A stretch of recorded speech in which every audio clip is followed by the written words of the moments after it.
O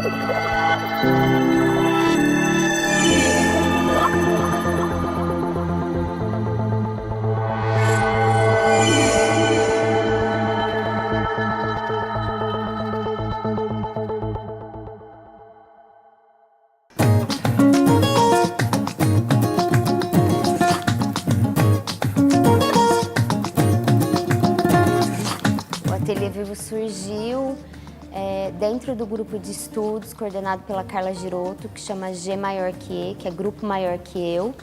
E dentro desse grupo de estudos, a gente levanta e fomenta discussões em relação à moda, à arte, à sociedade que a gente vive. A gente estava muito inquieto em relação à lógica da moda, todo mundo já tinha passado por indústria, fábrica, já tinha tido ateliê. E aí, quando a gente uniu todas essas forças e foi dividir um espaço e um ateliê, a gente viu que todo mundo tinha modelagens, tudo encaixotado, sem função, né, no mundo. E aí, na época, a Casa do Povo tinha sido contemplado com um edital e a troca que a gente fez com esse edital era que a gente pudesse desenvolver um projeto que dialogasse com a nossa prática e com a nossa pesquisa, com o bairro. E aí surgiu essa ideia, né? Todas essas modelagens que todo mundo estava usando, por que não tornar ela pública mesmo?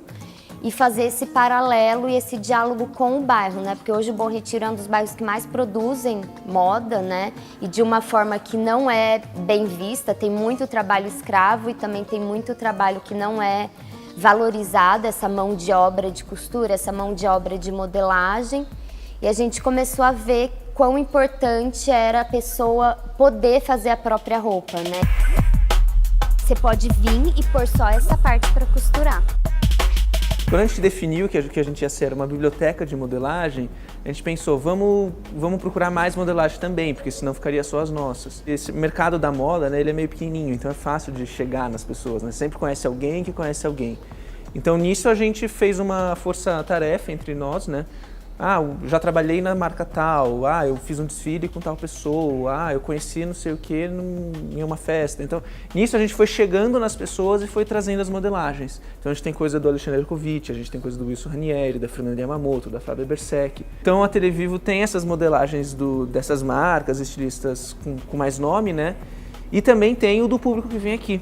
Então, uma contrapartida que a gente pede, às vezes a pessoa não quer usar as modelagens do acervo, mas ela precisa fazer um trabalho para a faculdade, ou ela não tem a estrutura em casa e ela precisa fazer uma modelagem para uma marca que ela está com freela.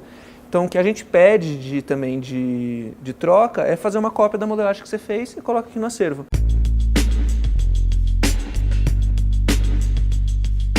A gente tem essa catalogação que a gente faz por tipo de peça.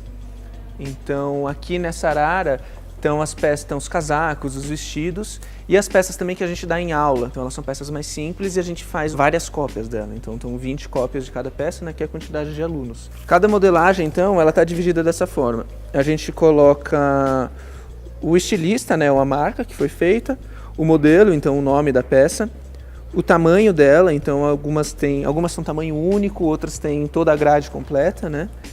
E a gente sempre fala para não se prender a isso, porque não existe uma padronização. Então, como a gente tem um acervo de variados modelistas, né, cada modelista trabalha com uma base. Então, às vezes o 38 de uma pode ser o 40 de outra. Tem um grau de dificuldade que a gente estipula, mas isso também é uma coisa que vai de cada um, né? E o tecido que a gente indica. Mas a gente sempre incentiva esse processo criativo da pessoa de inventar ali. Vamos ver o que acontece quando a gente faz com uma outra coisa que aquilo lá não foi planejada. O Ateliê Vivo, ele por princípio, ele não tem um objetivo de lucrar, né? Ele não tem a gente não consegue monetizar o que a gente faz. A partir do momento que a gente faz isso, ele perde um pouco o sentido de existência dele. E a forma que a gente arrecada a verba vem de algumas fontes. Então, acho que a principal delas é uma ajuda espontânea, né, das pessoas que vêm aqui. A gente pede para as pessoas que tem condições de apoiar o projeto, quando vem aqui ajuda com 5, 10 reais, o que for, isso já auxilia. Uma dinâmica que a gente faz, às vezes a pessoa não tem a grana para vir aqui pagar o tecido ou mesmo pagar um ônibus para vir para cá. Todo dia de Ateliê Vivo a gente tem uma verba reservada para as pessoas que não podem comprar o tecido ou não podem pagar o ônibus. Então, a ideia é no dia que você não tem, tudo bem, fala com a gente, porque talvez um dia que você tiver, você já pode ajudar contribuindo com uma coisa que você não contribuiu para a pessoa que talvez naquele dia não tenha.